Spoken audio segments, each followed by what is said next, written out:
ಸ್ನೇಹಿತರೆ, ವಿಡಿಯೋಗೆ ಸ್ವಾಗತ. ಈ ಒಂದು ವಿಡಿಯೋದಲ್ಲಿ ನಾನು 1 ರೂಪಾಯಿನ ಮಹಾತ್ಮ ಗಾಂಧೀಜಿಯವರ ಅತ್ಯಂತ ಇಂಪಾರ್ಟೆಂಟ್ ನಾಣ್ಯದ ಬಗ್ಗೆ ತಿಳಿಸ್ಕೊಂಡು ಕೊಡ್ತಾ ಇದ್ದೇನೆ. ಯಾರೆಲ್ಲ ನಮ್ಮ ಚಾನಲ್ಗೆ ಫಸ್ಟ್ ಟೈಮ್ ಬರ್ತಾ ಇದ್ದಾರಾ, ವಿಡಿಯೋ ಇಷ್ಟ ಆದರೆ ವಿಡಿಯೋವನ್ನು ಲೈಕ್ ಮಾಡಿ, ಹಾಗೆ ಚಾನಲ್ನ ಸಬ್ಸ್ಕ್ರೈಬ್ ಮಾಡಿಕೊಂಡು ಸಪೋರ್ಟ್ ಮಾಡಿ. ಈಗ ವಿಡಿಯೋನ ಮುಂದುವರಿಸೋಣ. ನೀವೇನು ನೋಡ್ತಾ ಇದ್ದೀರಾ, ಇದು 10 ಗ್ರಾಮ್ನ ನಿಕ್ಕಲ್ನ ನಾಣ್ಯ. ಹೌದು, 1969ರಲ್ಲಿ ಗಾಂಧೀಜಿಯವರ ಸ್ಮರಣಾರ್ಥವಾಗಿ ಈ ಒಂದು ನಾಣ್ಯವನ್ನು ಬಿಡುಗಡೆ ಮಾಡಿರುವಂಥದ್ದು. ಈ ಒಂದು ನಾಣ್ಯನ ನಿಮ್ಗಾಗಲೇ ಹೇಳಿದಾಗೆ ಸಿಂಗಲ್ ಮೆಟಲಿಂದ ಮಾಡಿರುವಂಥದ್ದು. ನೋಡೋದಕ್ಕೆ ಸ್ಟೈನ್ಲೆಸ್ ಸ್ಟೀಲ್ ಥರ ಕಾಣಿಸುತ್ತೆ, ಆದರೆ ಇದು ಪ್ಯೂರ್ ನಿಕ್ಕಲಿಂದ ಮಾಡಿರುವಂಥದ್ದು. 10 ಗ್ರಾಮ್ ತೂಕವನ್ನು ಹೊಂದಿರುವಂಥದ್ದು. ಅದೇ ರೀತಿ 28 mm ನಷ್ಟು ಡಯಾಮೀಟರ್ನ ಹೊಂದಿರುವಂಥದ್ದು, ಅಂದರೆ ಏನು ಸುತ್ತಳತೆಯನ್ನು ಹೊಂದಿರುವಂಥದ್ದು. ಮತ್ತೆ ನೀವು ಕಾಯಿನ್ನ ರಿವರ್ಸ್ ಸೈಡ್ನಲ್ಲಿ ನೋಡಿದ್ರೆ ಮಹಾತ್ಮ ಗಾಂಧೀಜಿಯವರ ಪೋರ್ಟ್ರೇ ಇರುವಂಥದ್ದು ತುಂಬ ಸುಂದರವಾಗಿ ಮೂಡಿ ಬಂದಿದೆ. ಅದೇ ರೀತಿ ಅವರ ಜನ್ಮದ ವರ್ಷ ಮತ್ತೆ ಅವರ ಮರಣದ ವರ್ಷವನ್ನು ಮುದ್ರಿಸಿರುವಂಥದ್ದು. ಹಿಂದಿ ಮತ್ತೆ ಇಂಗ್ಲಿಷ್ನಲ್ಲಿ ಮಹಾತ್ಮ ಗಾಂಧಿ ಅಂತ ಬರೆದಿರುವಂಥದ್ದು. ನಾಣ್ಯದ ಅಬ್ಸರ್ವ್ ಸೈಡ್ನಲ್ಲಿ ಅಂದರೆ ಏನು, ನಾಣ್ಯದ ಒಂದು ಮುಂಭಾಗದಲ್ಲಿ ಭಾರತದ ರಾಷ್ಟ್ರೀಯ ಲಾಂಛನವನ್ನು ಹಾಕಿರುವಂಥದ್ದು. 1 ರೂಪಿ ಅಂತ ಬರೆದು ಹಿಂದಿ ಮತ್ತೆ ಇಂಗ್ಲಿಷ್ನಲ್ಲಿ ಬರೆದಿರುವಂಥದ್ದು. 1 ರೂಪಾಯಿ ಅಂತ ಹಿಂದಿ ಮತ್ತೆ ಇಂಗ್ಲಿಷ್ನಲ್ಲಿ ಕೂಡ ಬರೆದಿದ್ದಾರೆ.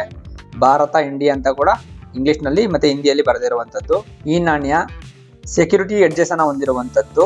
ನೋಡ್ಬೋದು, ಯಾವುದೇ ರೀತಿಯ ಸ್ಮೂತ್ ಎಡ್ಜಸ್ ಇಲ್ಲ. ಈ ನಾಣ್ಯ ಭಾರತದ 2 ಮಿಂಟ್ಗಳಿಂದ ಮಾತ್ರ ಮುದ್ರಿತವಾಗಿರುವಂಥದ್ದು. ಯಾವುದು 2 ಮಿಂಟ್ಗಳು ಅಂದರೆ ಕೋಲ್ಕತ್ತಾ ಮತ್ತು ಬಾಂಬೆ. ನನ್ನ ಹತ್ರ ನೀವು ನೋಡ್ಬೋದು ಎಲ್ಲ ಮಿಂಟ್ನ ನಾಣ್ಯಗಳು ಇರುವಂಥದ್ದು. ಅಂದರೆ ಎಲ್ಲ UNC ಕಂಡೀಷನ್ ನಾಣ್ಯಗಳಿಂದ ಹಿಡಿದು ಎಕ್ಸ್ಟ್ರಾ ಫೈನ್ ಕಂಡೀಷನ್ ನಾಣ್ಯಗಳು, ಸರ್ಕ್ಯುಲೇಷನ್ ನಾಣ್ಯಗಳು ಎಲ್ಲವೂ ಕೂಡ ಇರುವಂಥದ್ದು. ನೋಡಿ, ನೀವೇನು ನೋಡ್ತಾ ಇದ್ದೀರಾ, ಇಲ್ಲಿ ಡೈಮಂಡ್ ಶೇಪ್ ಇರುವಂಥದ್ದು. ಇದು ಬಾಂಬೆ ಮಿಂಟ್ ನಾಣ್ಯ. ಅದೇ ರೀತಿ ಈ ನಾಣ್ಯದ ಕೆಳಗಡೆ ನೋಡಿ ಯಾವುದೇ ಮಿಂಟ್ ಮಾರ್ಕ್ ಇಲ್ಲ, ಅದರ ಅರ್ಥ ಕೋಲ್ಕತ್ತಾ ಮಿಂಟ್ ನಾಣ್ಯ. ಸೊ ಎರಡೂ ಕೂಡ UNC ಕಂಡೀಷನ್ ನಾಣ್ಯ. ಹಂಗಾದ್ರೆ ನೀವು ಕೇಳ್ಬೋದು, ಈ ನಾಣ್ಯದ ಬೆಲೆ ಎಷ್ಟು ಅಂತ. ಈ ಮಹಾತ್ಮ ಗಾಂಧೀಜಿಯವರ ನಾಣ್ಯಗಳು ಸಾಮಾನ್ಯವಾದಂತಹ ನಾಣ್ಯಗಳು. ನನ್ನಂತಹ ಒಬ್ಬ ಸಾಮಾನ್ಯ ಕಲೆಕ್ಟರ್ ಅಂತಾನೆ ಸುಮಾರು ಏನಿಲ್ಲ ಅಂದ್ರೂ 50ಕ್ಕಿಂತ ಹೆಚ್ಚಿನ ನಾಣ್ಯಗಳು ಇರುವಂಥದ್ದು. ಇದು ನಿಮ್ಗೆ ತೋರಿಸ್ಬೇಕು ಅಂತ ಮಾತ್ರ ಇಟ್ಕೊಂಡಿರುವಂಥದ್ದು. ನೋಡಿ, ಎಲ್ಲವೂ UNC ಕಂಡೀಷನ್ ನಾಣ್ಯಗಳು, ಎಲ್ಲ ಗ್ರೇಡ್ನ ನಾಣ್ಯಗಳು ನಾನು ಇಟ್ಕೊಂಡಿರುವಂಥದ್ದು. ಸೊ ನಿಮಗೆ ಈಗ ಅದರ ಬೆಲೆಯನ್ನು ನಾನು ಪುಸ್ತಕದಲ್ಲೇ ತೋರಿಸ್ಕೊಡ್ತೇನೆ. ನೋಡಿ, 1 ರೂಪಿ ಕಮೆಮೊರೇಟಿವ್ ಕಾಯಿನ್ ನಾನು ನಿಮ್ಗೆ ಏನು ಹೇಳ್ತಾ ಇದೆ, ಇದು ಜವಾಹರ್ಲಾಲ್ ನೆಹರುದು ನಾವು ಬೇಕಾಗಿರೋದು ಈಗ ಮಹಾತ್ಮ ಗಾಂಧೀಜಿಯವರ ನಾಣ್ಯ. ನಾನು ನಿಮ್ಗೆ ತೋರಿಸಿದಂತಹ ಈ ಒಂದು ನಾಣ್ಯವೇ ಅದು. ಇದೇ ನಾಣ್ಯ. ಫೈನ್ ಕಂಡೀಷನ್ ಇದ್ರೆ 40 ರೂಪಾಯಿ, ವೆರಿ ಫೈನ್ ಇತ್ತು ಅಂದರೆ 50 ರೂಪಾಯಿ, ಎಕ್ಸ್ಟ್ರಾ ಫೈನ್ ಇತ್ತು ಅಂದರೆ 75 ರೂಪಾಯಿ, UNC ಇತ್ತು ಅಂದರೆ 150 ರೂಪಾಯಿ. ಮತ್ತು ಕ್ಯಾಟಗರಿ ರೇರಿಟಿ ಕ್ಯಾಟಗರಿಗೆ ಬಂದರೆ ಕಾಮನ್, C ಅಂದರೆ ಕಾಮನ್ ನಾಣ್ಯಗಳು, ಸಾಮಾನ್ಯವಾದಂತಹ ನಾಣ್ಯಗಳು. ಸಂಗ್ರಹಕ್ಕೋಸ್ಕರ ನೀವು ಇಟ್ಕೊಬೋದು. ಇದರಲ್ಲಿ ಯಾವುದೇ ರೀತಿಯ ವಿಶೇಷತೆಯಿಂದ ಕೂಡಿರೋದಿಲ್ಲ.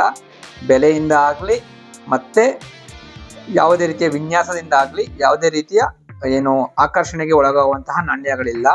ಈ ಥರದನ್ನೆಲ್ಲ ನೀವು ಕಾಯಿನ್ ಎಕ್ಸಿಬಿಷನ್ಗಳಿಗೆ ತೊಗೊಂಡೋದ್ರೆ ಸೇಲ್ ಆಗೋದಿಲ್ಲ. ನಾನು ನಿಮ್ಗಾಗಲೇ ಹೇಳಿದಾಗೆ ಮ್ಯಾಕ್ಸಿಮಮ್ ಅಂದರೆ ನಿಮಗೆ 40ರಿಂದ 50 ರೂಪಾಯಿ ಸಿಗುತ್ತಷ್ಟೇ. ಸೊ ನಿಮಗೆ ವರ್ತ್ ಅನ್ಸಿದ್ರೆ ನೀವು ಹೋಗಿ ತೊಗೊಂಡು ಮಾರಬಹುದು. ನನ್ನ ಒಬ್ಬರು ಸಬ್ಸ್ಕ್ರೈಬರ್ಸು ಈ ಒಂದು ನಾಣ್ಯದ ಬಗ್ಗೆ ತಿಳಿಸ್ಕೊಂಡು ಕೊಡಿ ಅಂತ ರಿಕ್ವೆಸ್ಟ್ ಮಾಡ್ಕೊಂಡಿದ್ರು.